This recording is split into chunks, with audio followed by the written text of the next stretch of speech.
Haleluya. Haleluya. Haleluya. Ya, terasa sudah malam yang ke-10 ya.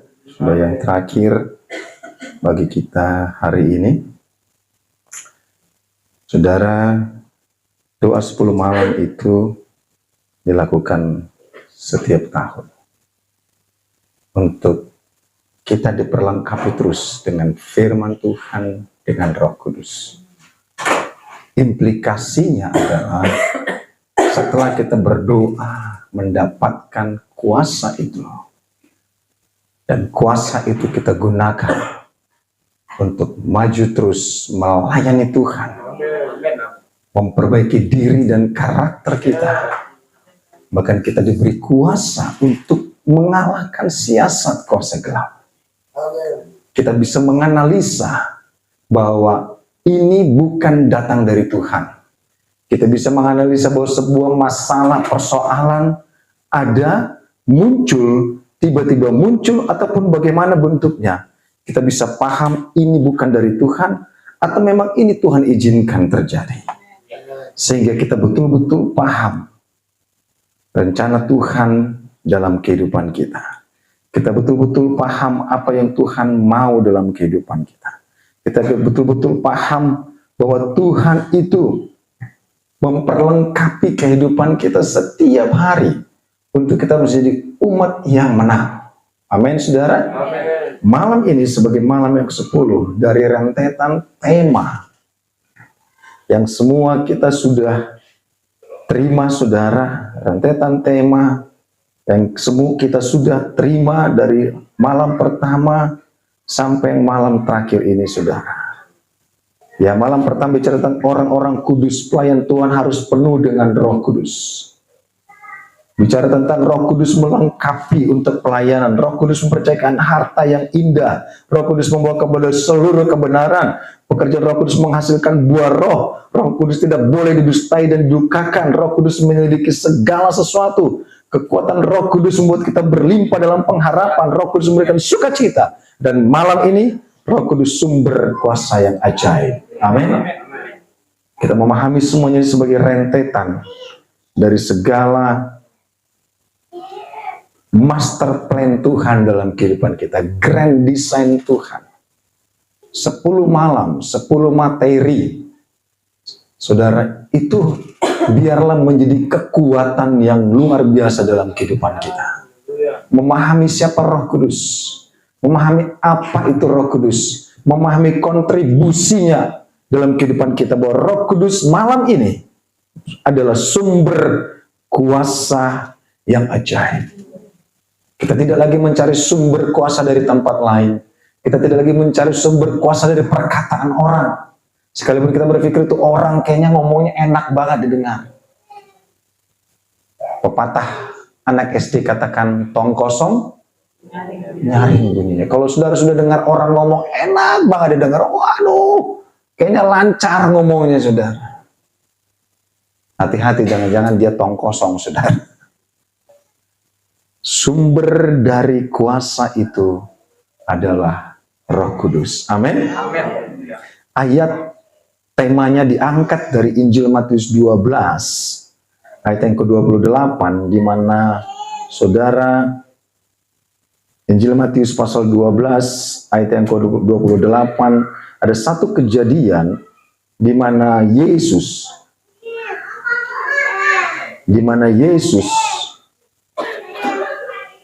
seakan-akan disandingkan dengan Beelzebul, seakan-akan disandingkan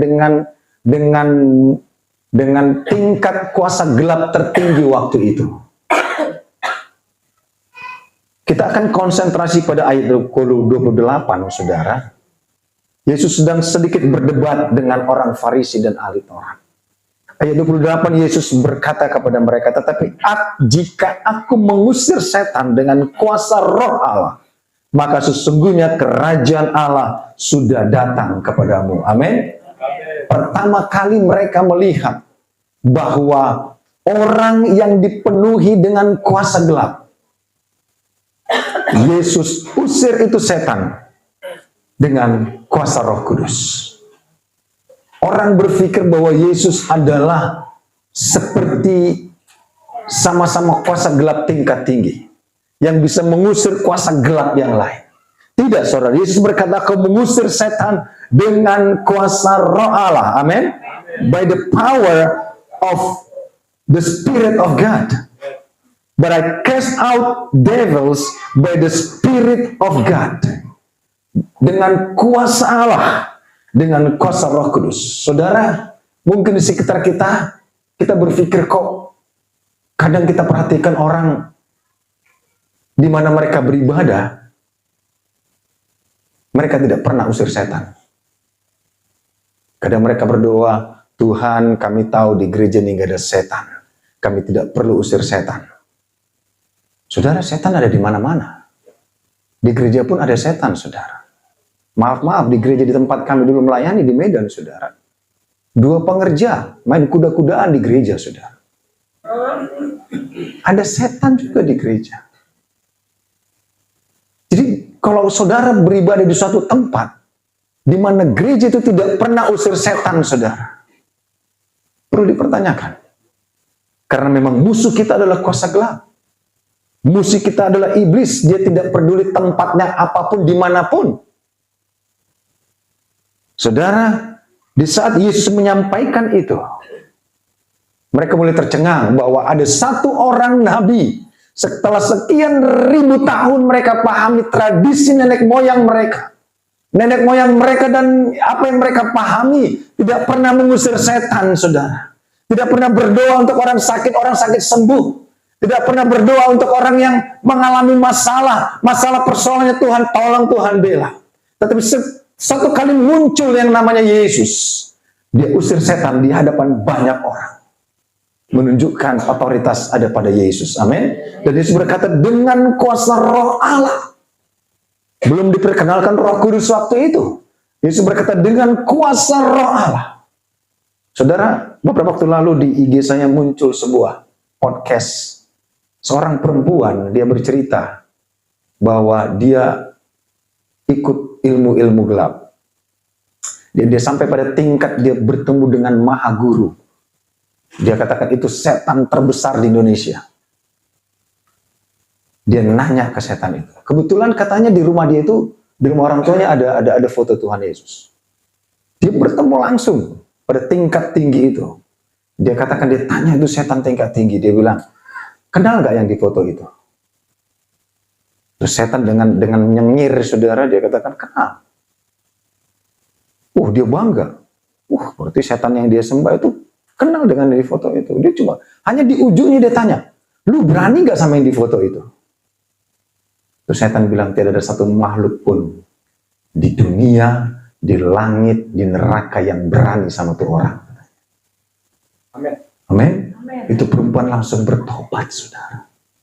Padahal dia sudah bayar harga untuk mendapatkan level itu. Kehilangan segala-galanya untuk dapat level itu. Tapi di ujung dia tanya, "Lu kenal gak sama yang di foto itu?" Itu sudah Maha Guru menurut dia yang tertinggi, saudara. Dia bilang, "Kenal." Di ujungnya dia tanya, "Berani gak sama dia?" Tidak ada satu makhluk pun yang berani dengan orang di foto itu. Amin, saudara. Bahwa otoritas kuasa ada pada Tuhan. Saudara, malam ini Tuhan bukan hanya bicara tentang teori, saudara, tetapi saudara, Roh Kudus itu, bahwa the Holy Spirit is not for status, amen, but the Holy Spirit is for service. Kita memiliki Roh Kudus bukan cuma status, kita di gereja beribadah, Pantai Kosta yang percaya Roh Kudus. Bukan hanya supaya status, saya sudah dipenuhkan Roh Kudus semenjak saya remaja di kemah pemuda zaman sekian tahun yang lalu. Bukan bicara status bahwa dulu saya sudah pernah terima Roh Kudus. Kenapa pencurahan Roh Kudus ibadah 10 malam harus kita lakukan, saudara, supaya Roh itu kembali berkuasa atas engkau dan saya. Dan Roh Kudus itu menyegarkan engkau. Sedangkan jangan bicara Roh Kudus adalah status. Tetapi Roh Kudus adalah power yang harus kita miliki, saudara. Untuk kita laksanakan, untuk kita kerjakan, saudara. Amin. Untuk kita terapkan dalam kehidupan kita. Kita punya kuasa. Yesus katakan lebih baik aku pergi. Bagimu lebih baik aku pergi. Supaya penolong itu, pembela itu, the power, kuasa itu ada turun atas engkau. Kalau di zaman Yesus, hanya Yesus yang bisa mengusir.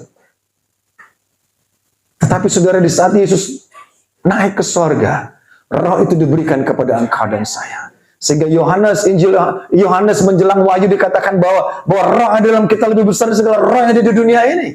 Roh yang dalam kita lebih besar dari segala bentuk roh yang ada di dunia ini, saudara. Peperangan kita bukan melawan darah dan daging, tapi melawan penguasa-penguasa di udara. Tetapi saudara, dia mempercayakan kita satu roh yang maha kuasa. Satu roh yang tidak terbatas kuasanya, saudara. Sehingga kita bisa mengalahkan segala bentuk kuasa gelap. Kita bisa berdoa, menumpangkan tangan, orang bisa disembuhkan. Kita menumpangkan tangan atas orang keluarga yang amburadul dan berantakan, saudara. Mereka bisa dipersatukan dengan Roh Kudus. Saya pernah katakan, saudara, saat engkau punya e-tol, saudara, Anda tinggal tap. Anda tidak melihat saldo itu berkurang. Kita tidak melihat transaksinya. Tetapi demikian kuasa Allah dikala kita berdoa buat orang. Jarak jauh pun jarak dekat. Ada orang minta doa, saudara. Saudara tinggal berdoa. Saudara nggak perlu malu. Saudara nggak perlu malu, saudara punya Roh Kudus dalam hidupmu. Saudara nggak perlu malu berdoa, mendoakan orang. Tuhan, kami berdoa supaya mereka yang sedang menghadapi persoalan keluarga rumah tangganya, Roh Kudus sumber damai, memberikan mereka damai di dalam nama Yesus. Saudara adalah ambasador. Saudara adalah mitra, partner dari Allah. Kita diberikan Roh Kudus bukan untuk status, saudara. Bahwa gue pernah dipenuhkan Roh Kudus. Tapi kita tidak melakukan itu for service. Kita tidak melakukan untuk pelayanan pekerjaan Tuhan. Saya rindu kita memperhatikan dalam 1 Korintus 12 ayat 7 sampai 11, saudara. 1 Korintus 12 ayat 7 sampai 11 dikatakan apa, saudara? Tetapi kepada tiap-tiap orang, 1 Korintus 12 ayat 7 sampai 11. Tetapi kepada tiap-tiap orang dikaruniakan penyataan roh untuk kepentingan bersama. Jadi Roh Kudus, jikalau engkau, Tuhan berikan Roh Kudus, engkau bisa bergausal, engkau bisa berglory, engkau bisa bermasmur bagi Tuhan. It's not for yourself. Bukan untuk dirimu sendiri. Mungkin kita memiliki pemahaman kalau saya menyanyi dalam Roh Kudus, itu membangun diri saja, oke. But it's not only for you. Itu juga dikatakan apa? Kepada tiap-tiap orang dikaruniakan penyataan roh untuk kepentingan bersama. Sebab kepada yang seorang roh memberikan karunia untuk berkata-kata dengan hikmat. Dan kepada yang lain roh itu yang sama memberikan karunia berkata-kata dengan pengetahuan. Kepada yang seorang roh yang sama memberikan iman. Dan kepada yang lain yang memberikan karunia untuk menyembuhkan. Sedang di antara kita Tuhan perlengkapi dengan banyak karunia. Kalau saudara mencari nasihat satu dengan yang lain, monggo. Tapi jangan lupa diakhiri dengan doa. Sampaikan sesuai dengan firman. Mungkin di antara kita Tuhan percayakan roh itu, karunia itu. Kepada yang seorang roh yang sama memberikan iman, kepada yang lain ia memberikan karunia untuk menyembuhkan. Saudara, Roh Kudus bukan bicara tentang siapa kita. Tapi Roh Kudus bicara tentang siapa roh itu sendiri. Dia bisa pakai siapapun, engkau dan saya, untuk mendoakan yang lain dan kita disembuhkan, ditolong oleh Tuhan. Engkau tidak perlu malu di komunitasmu, di keluarga besarmu yang mungkin tidak percaya dengan Roh Kudus. Itu urusan mereka. Tetapi roh yang sudah Tuhan tanamkan di dalam engkau, itu harus menyala-nyala. Itu harus terus menyala-nyala dan aktif. Bukan untuk kita, tapi untuk kemuliaan Tuhan. Kepada yang seorang roh memberikan kuasa untuk mengadakan mujizat. Roh yang sama, the same spirit, give you grace and anointing to do miracle. Melakukan mujizat. Mujizat asal besar, saudara. Mujizat itu bicara dimulai dari hal yang kecil. Dan kepada yang lain yang memberikan karunia untuk bernubuat. Dan kepada yang lain lagi yang memberikan karunia untuk membedakan bermacam-macam roh. Kepada yang seorang yang memberikan karunia untuk berkata-kata dengan bahasa roh. Jadi bahasa roh itu adalah one of the sign. Bukan sign utama. Saudara penuh Roh Kudus, berbicara bahasa roh itu hanya salah satu tanda dari semua yang sudah dibicarakan tadi. Jadi jangan berpikir, tante itu nggak berbahasa roh, berarti dia nggak penuh Roh Kudus. No, it's not about that. Kalau dia, Tuhan berikan roh iman, amin. Kalau dia, Tuhan memberikan roh karunia menyembuhkan, dia sudah dipenuhkan dengan Roh Kudus, amin. Dan kepada yang lain, ia memberikan karunia untuk menafsirkan bahasa roh itu. Tetapi semua itu dikerjakan oleh roh yang satu dan yang sama. The same spirit, the one spirit, yang memberikan karunia kepada tiap-tiap orang percaya secara khusus, seperti yang dikehendakinya, amin. Jadi saudara, kalau saudara punya roh itu, kita semua punya roh itu. Karena roh itu sudah diberikan kurang lebih 2000 tahun yang lalu. Sudah dicurahkan, sudah establish, sudah diresmikan saudara. Menjadi milik bagian kehidupan kita. Kita memiliki roh itu. Dan roh itu yang sudah kita dengar beberapa waktu lalu, membawa kita kepada seluruh kebenaran Allah. Amin. Di zaman dahulu, orang bicara hati nurani. Tapi hati nurani itu bisa dipengaruhi oleh latar belakang dan keturunan. Tetapi Tuhan melihat hati nurani tidak bisa menyelamatkan orang. Sekalipun orang yang tidak percaya Roh Kudus, mereka berjalan sesuai hati nurani mereka. Bahkan kadang mereka melawan hati nurani mereka. Tetapi lebih lagi, Tuhan berikan kuasa di atas hati nurani. Tuhan beri kuasa, yaitu Roh Kudus. Amin. Sehingga kita mengetahui karunia-karunia itu, bahwa Holy Spirit is not for status. Orang diulang, tante, mari kita ibadah 10 malam. Kita 20-30 tahun sudah dipenuhkan Roh Kudus, kalian saja maju. No. Kita harus tetap diisi, dan diisi. Amin. Karena karunia itu bukan milik pribadi. Karunia itu milik Roh Kudus yang dipercayakan kepada orang yang percaya. Kita lihat dalam Kisah Rasul pasal 1 ayat 8, ayat yang sangat terkenal. Kisah para Rasul 1 ayat 8, firman Tuhan berkata, tetapi kamu akan menerima kuasa kalau Roh Kudus turun ke atas kamu. Dan kamu akan menjadi saksiku di Yerusalem, di rumah sendiri, perkara yang kecil. Kita menjadi saksi dan di seluruh Yudea, ring 2, dan di Samaria, ring 3, dan seluruh ujung bumi, tidak terbatas tempat dan waktu. Amin. Satu kali kita pernah ingat di saat Yesus mengusir setan, di saat Yesus menyembuhkan orang, saudara. Besoknya Yesus tidak bersama dengan murid-muridnya.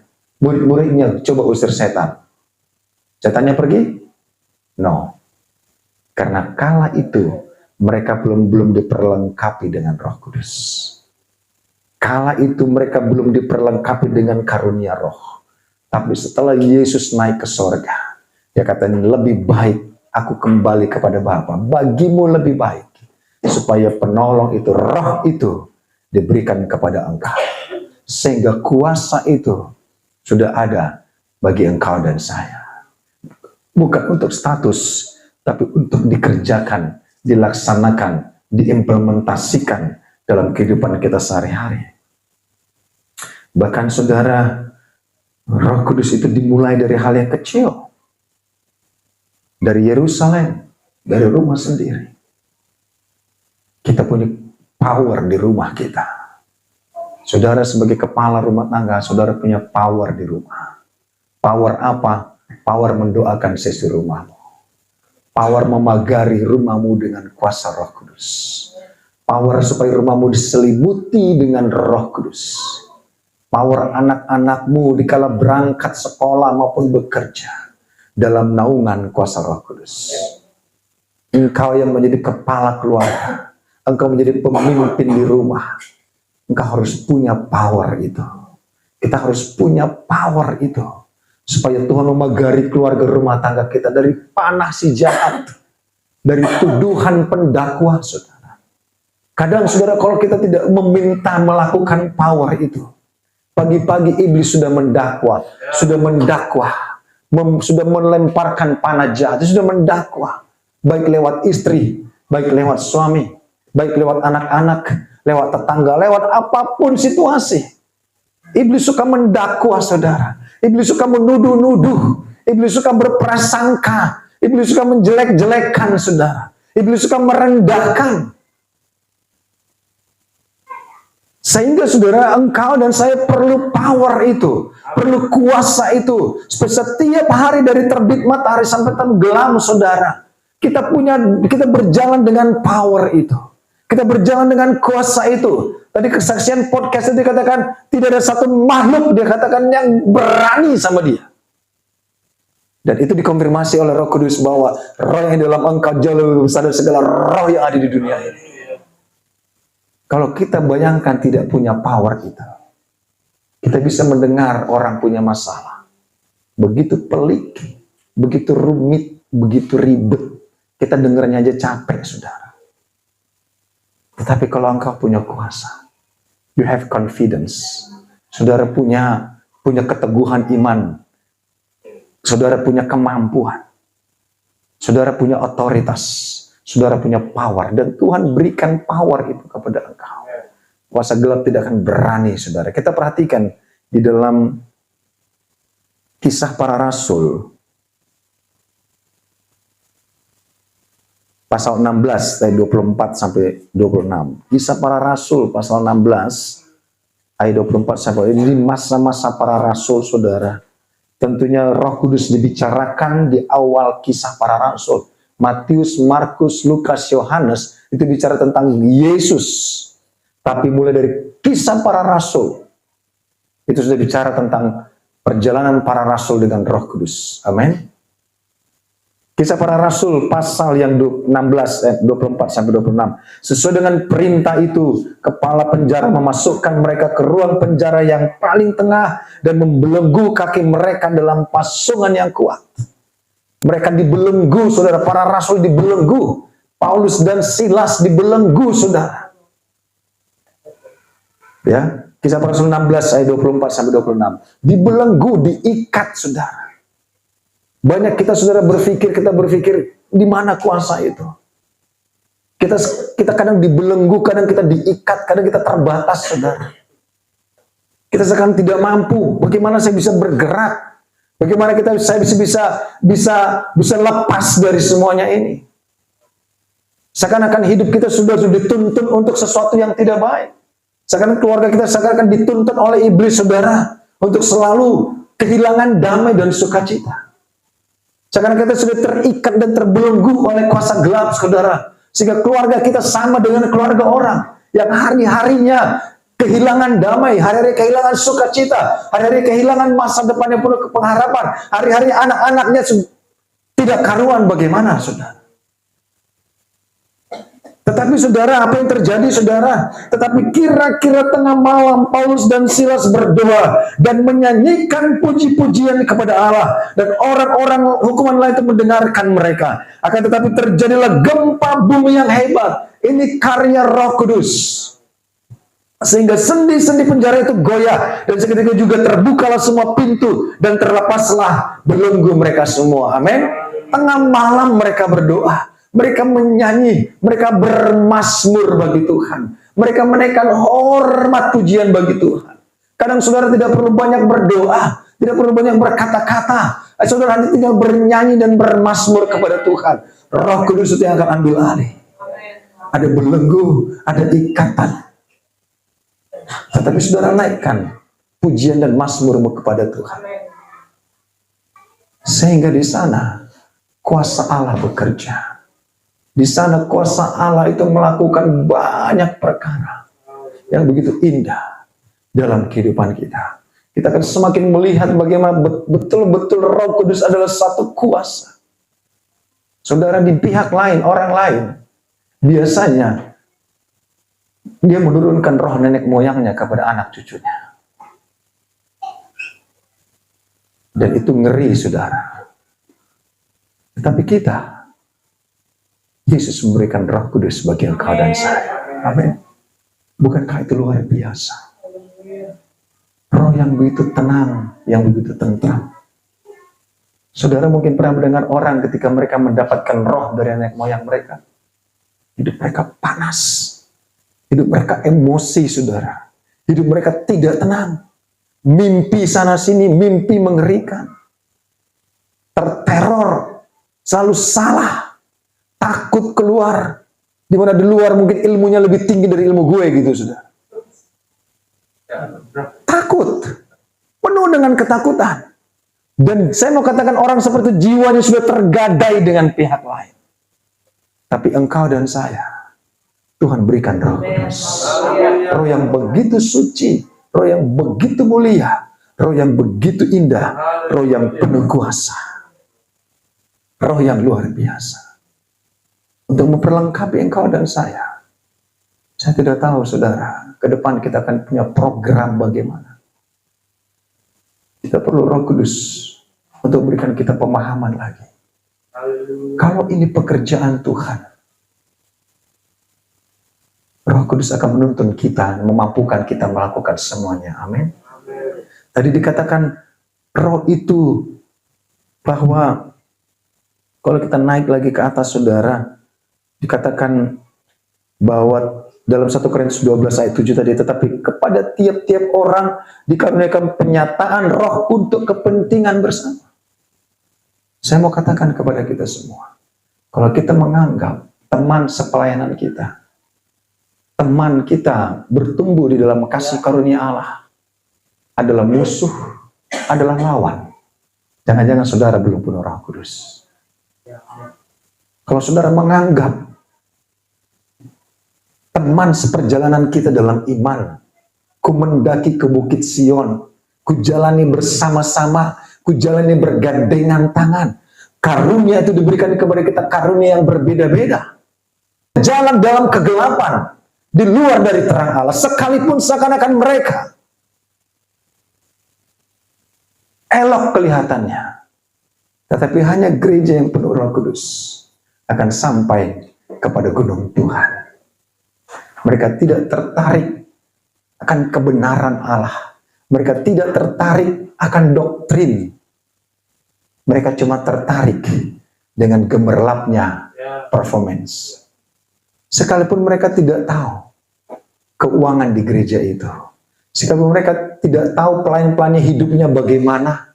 Sekalipun mereka tidak tahu kehidupan mereka itu bagaimana, saudara. Tidak sedikit kita dengar mereka hidup dalam dosa. Tetapi orang masih tetap tertarik datang ke sana.